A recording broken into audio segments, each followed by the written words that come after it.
Hello दोस्तों, आपका स्वागत है हमारे चैनल चैंपियन जैद पर। मैं हूं आपका दोस्त मोहम्मद जैद।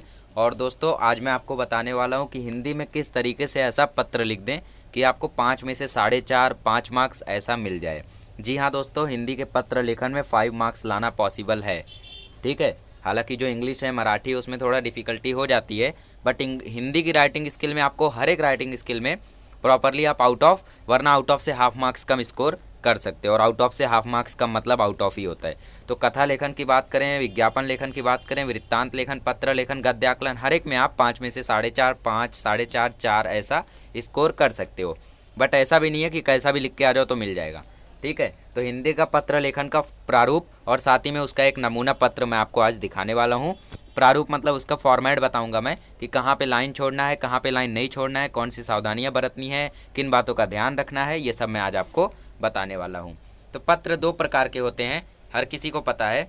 और एक होता है औपचारिक पत्र, दूसरा होता है अनौपचारिक पत्र। ठीक है, तो सबसे पहले हम लोग बात करते हैं औपचारिक पत्र की, प्रारूप की। तो औपचारिक पत्र मतलब फॉर्मल लेटर। ये लेटर हम किसी ऑफिस में अधिकारी को, स्कूल के लिए, छुट्टी के लिए, ये सब के लिए हम लोग लिखते हैं। और अनौपचारिक पत्र मतलब अपने फैमिली, रिलेटिव, इन सभी को जब लिखते हैं तो अनौपचारिक पत्र होता है, एज यू नो। ठीक है, इनफॉर्मल लेटर। तो पहले फॉर्मल लेटर।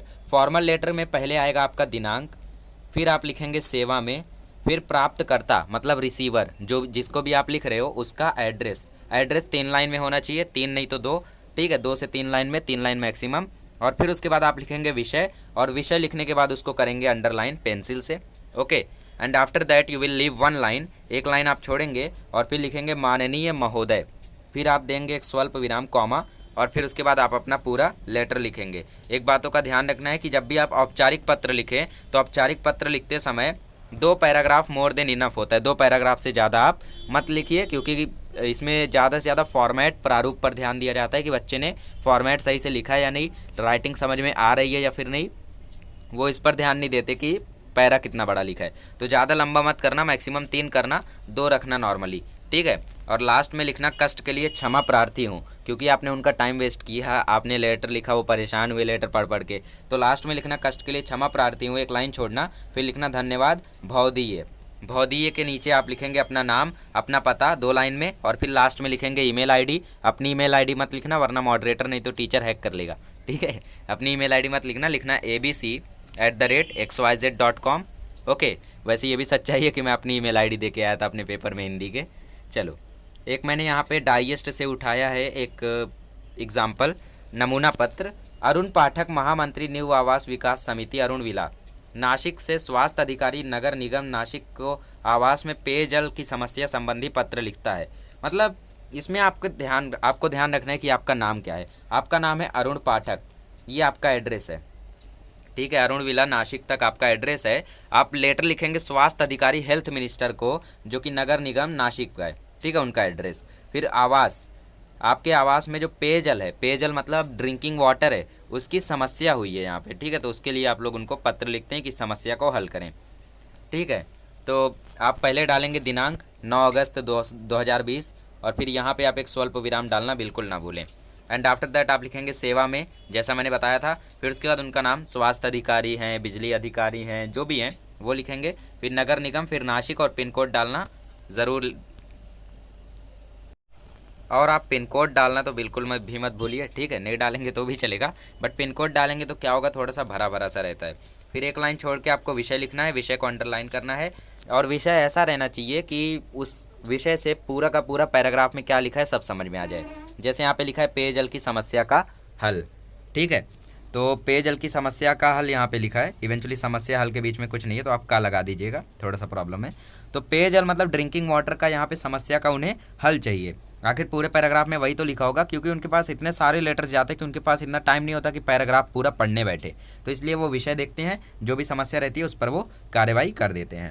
तो इस तरीके से आपको विषय में ध्यान रखना है कि ज़्यादा प्रॉब्लम ना हो। विषय पे आपको 1 नंबर है। ठीक है, तो प्रॉपरली लिखना। एंड आफ्टर दैट माननीय महोदय, जैसा मैंने बताया था, एक स्वल्प विराम शुरू करिए। सबसे पहले आप अपना इंट्रोडक्शन दीजिए, अगर आप फॉर्मल लेटर लिख रहे हैं तो। ठीक है, रिलेटिव को लिख रहे हो तो अपना इंट्रोडक्शन मत दो कि मैं आपका भाई हूँ, भूल गए आप मुझे। ठीक है, ऐसा मत कुछ करो। तो हम न्यू आवास विकास की निवासी हैं। इस पत्र के माध्यम से हम अपने क्षेत्र की पेयजल की समस्या आपके सामने प्रस्तुत कर रहे हैं। यहाँ पेयजल का बड़ा भारी संकट है। कितना बढ़िया इंट्रोडक्शन यहाँ पे दिया है। ठीक है, पहले पैराग्राफ में आएगा इंट्रोडक्शन, फिर दूसरे पैराग्राफ में आएगा प्रॉब्लम। दिन भर में केवल 1 घंटे के लिए नलों में से पानी आता है और वह भी इतने कम दबाव के साथ कि पहली मंजिल पर भी पानी नहीं चढ़ पाता। हालत यह है कि दैनिक ज़रूरतों के लिए भी पानी पर्याप्त जल नहीं मिल पा रहा है, मतलब डेली नीड्स भी पूरी हो सके उतना पानी भी हमें नहीं मिल पा रहा है, इतना प्रॉब्लम चल रहा है। प्रॉब्लम हो गया। अभी लास्ट में आपका कंक्लूज़न कि आप क्या करना चाहते हो। आपसे अनुरोध है कि इस विपत्ति से छुटकारा दिलाने के लिए पानी का दबाव तथा समय विधि बढ़ाने के लिए संबंधी अधिकारियों को तुरंत निर्देश दें। मतलब जो भी अधिकारी हैं, जो भी पेयजल का काम करते हैं, उनको तुरंत निर्देश दें कि वो प्रेशर या तो बढ़ा दें या फिर समय ज़्यादा कर दें पानी देने का। कष्ट के लिए क्षमा प्रार्थी हूँ, धन्यवाद सहित। और फिर लास्ट में लिखिए भौदीय। भौदीय के बाद आपका नाम अरुण पाठक, आपका एड्रेस 3 लाइन में, और फिर 4 लाइन हो गया यहाँ पे इवेंचुअली। ये नासिक थोड़ा सा ऊपर आएगा। ठीक है, मैं इसको करेक्ट कर देता हूँ, जस्ट 1 मिनट। ओके ओके, समझे कैसा लिखना है। यहाँ पे नमूना से आप लोगों को अच्छा समझ में आया होगा। फिर लास्ट में अपनी ईमेल आईडी डाल दीजिए abc@xyz.com, वरना टीचर्स हैक कर लेंगे चेक करते समय। ठीक है, चलो अनौपचारिक पत्र देखते हैं। तो अनौपचारिक पत्र जो है ये आप लोग अपने मित्र को लिखते हो, अपने भाई को लिखते हो, अपने पिता को लिखते हो, किसी को भी आप लोग लिख सकते हो। तो सबसे पहले प्रारूप देखते हैं कैसा होता है। सबसे पहले आपको डालना है दिनांक, फिर प्रिय मित्र, या फिर आपसे छोटा भाई है तो प्रिय भाई, आपसे बड़ा भाई है तो भी ठीक है, कोई भी। फिर उसके बाद सप्रेम नमस्ते, आप नमस्ते करें उन्हें। और फिर यहाँ पे जो भी लिखना है वो सब लिखिए। यहाँ पे उसका पता वता नहीं डालना है, आपको सिर्फ अपना पता डालना है, because you are writing through email. तो ईमेल से आप लिख रहे हैं तो आपका ईमेल आईडी इसीलिए लगता है इसमें। तो ये पूरा यहाँ पे आपका बॉडी आएगा, जो भी आपको लिखना रहेगा। अभी जब एक फॉर्मेट के बाद नमूना पत्र दिखाऊंगा तो आपको अच्छा समझेगा। फिर लास्ट में तुम्हारा प्रिय मित्र, आपका प्रिय भाई, आपका दुलारा भाई, ऐसा नहीं, आपका प्रिय भाई, ऐसा आप लोग लिखें। फिर आपका नाम, पता और फिर ईमेल आईडी। ओके, जैसे नमूना पत्र देखो यहाँ पे, निम्नलिखित जानकारी पर आधारित पत्र लेखन कीजिए। शिरडी का अपूर्वा। ठीक है, ऐसा मत सोचो कि आप लड़की बन के पत्र लिखोगे तो आपको ज़्यादा मार्क्स मिल जाएगा, ऐसा कुछ नहीं है। आप अपूर्व बन के ही लिखो। मैंने भी जैदी बन के लिखा था। हाई स्कूल परीक्षा में प्रथम आने पर बधाई देते हुए पत्र लिखिए। ठीक है, सहेली उदय या उदया, ठीक है, मतलब आपका दोस्त जो भी है उदय, उसको आप पत्र लिखिए क्योंकि उसको हाई स्कूल में प्रथम क्रमांक मतलब पहली रैंक उसको मिली है, तो आप पत्र लिख रहे हैं। तो पहले आपका दिनांक 8 जून, फिर प्रिय मित्र, मित्र का नाम उदय, प्रिय उदय, सप्रेम नमस्ते। फिर उसके बाद एड्रेस कुछ नहीं, शुरू हो जाइए। हम सब लोग यहाँ कुशल पूर्वक हैं और ईश्वर से तुम सबकी कुशलता की कामना करते हैं। ये आपको थोड़ा बड़ा लिखना होगा। अनौपचारिक पत्र में आपको 3 पैराग्राफ एटलीस्ट लिखना होगा। हालांकि औपचारिक में 2 काफ़ी है, बट अनौपचारिक में 3 आपको लिखना होगा। ठीक है, आज ही समाचार पत्र में तुम्हारी परीक्षा का परिणाम देखा, जिससे ज्ञात हुआ कि तुमने भी सभी विषयों में विशेष योग्यता प्राप्त करते हुए कक्षा 10वीं में पूरे प्रांत में प्रथम स्थान प्राप्त किया है। मित्र, यह जानकर मुझे असीम आनंद हुआ। असीम मतलब लिमिट ही नहीं है, इतना ज़्यादा मुझे आनंद हुआ, खुशी हुई। अपनी इस विशेष उपलब्धि पर मेरी हार्दिक बधाई स्वीकार करो। ठीक है, पहले पैराग्राफ में आपने मतलब आपको कैसे पता चला, आप कैसे हो, वो कैसा है, हाल चाल वगैरह वगैरह करो। फिर दूसरे पैराग्राफ में बधाई वगैरह दो। तुम्हारे परिश्रम और प्रतिभा को देखकर हमें आशा थी कि तुम अवश्य कोई कीर्तिमान स्थापित करोगे। मैं परमपिता परमेश्वर से प्रार्थना करता हूँ कि भविष्य में भी इसी प्रकार सफलता तुम्हारे कदम चूमे। नॉर्मली आपने लिख दिया। लास्ट में आपको ये ज़रूर लिखना है कि अपने छोटे भाई बहन को मेरा प्यार देना, अपने पिता को सादर प्रणाम। ठीक है, आपके अपनी माता जी तथा पिताजी को सादर प्रणाम कहना, नन्ही बुलबुल को मधुर प्यार देना। ठीक है, ये आपको लिखना है। तो इवेंचुअली ये मोबाइल में छोटा दिख रहा है, बट इसको आप बुक में लिखोगे तो बड़ा जाएगा। ठीक है, फिर लास्ट में लिखना है तुम्हारा प्रिय मित्र, आपका नाम अपूर्व कठाले, जो भी आपका नाम है। फिर उसके बाद एड्रेस 103 सलील विला, टैगोर पार्क, शिरडी, फिर पिन कोड, फिर आपकी ईमेल आईडी। ठीक है, तो इसका प्रारूप आपको समझ में आया होगा और कैसे लिखते हैं वो समझ में आया होगा। अभी हम लोग बात करते हैं मार्किंग स्कीम की कि कैसे मार्क्स मिलते हैं।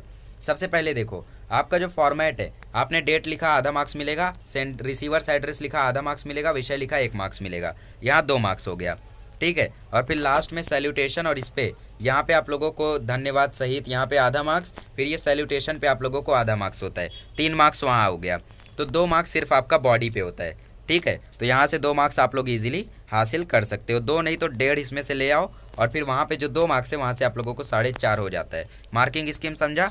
दिनांक पे आधा मार्क्स, इस पे आधा मार्क्स, ठीक है, रिसीवर्स एड्रेस पे और विषय पे 1 marks, and after that body पे 2 मार्क्स, एंड आफ्टर दैट इस पे आधा मार्क्स, ठीक है, जो भी आप एंडिंग करते हो प्रॉपर एंडिंग उस पर आधा मार्क्स, और फिर आपका एड्रेस वगैरह पे आधा मार्क्स, ऐसा रहता है मार्किंग स्कीम।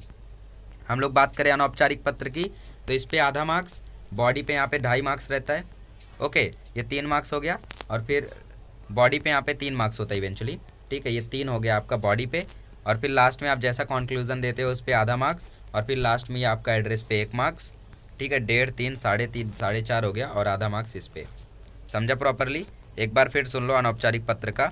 स्टार्टिंग में जो आप डेट वगैरह लिखते हो उस पर आधा मार्क्स, और फिर बॉडी पे इसमें रहता है 3 मार्क्स, इसीलिए मैंने बोला इसको थोड़ा बड़ा लिखना। और फिर ये आपका जो लास्ट में है इस पर आपका 1.5 मार्क्स रहता है। ओके, तो इस तरीके से आप लोग 5 मार्क्स हासिल कर सकते हो। अब सवाल ये है कि बोर्ड में अनौपचारिक पत्र लिखे या औपचारिक लिखे। आपको ज़्यादा से ज़्यादा कोशिश करनी है कि आप औपचारिक पत्र लिखें, बिकॉज फॉर्मल लेटर ज़्यादा इजी होता है, ज़्यादा स्कोरिंग होता है। हाँ, अगर मीनिंग नहीं समझ में आ रहा है, क्या करने बोला है नहीं समझ में आ रहा है, तो आप अनौपचारिक पत्र की तरफ बढ़ें। ठीक है, चलिए, मुझे उम्मीद है कि आपको हर एक चीज़ समझ में आई होगी। अगर थोड़ा भी डाउट है तो आप कमेंट बॉक्स में बेझिझक लिख दीजिए, मैं आपके डाउट को क्लियर कर दूंगा।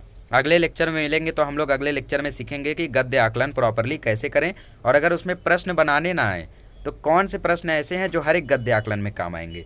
चलिए, मिलते हैं अगले लेक्चर में।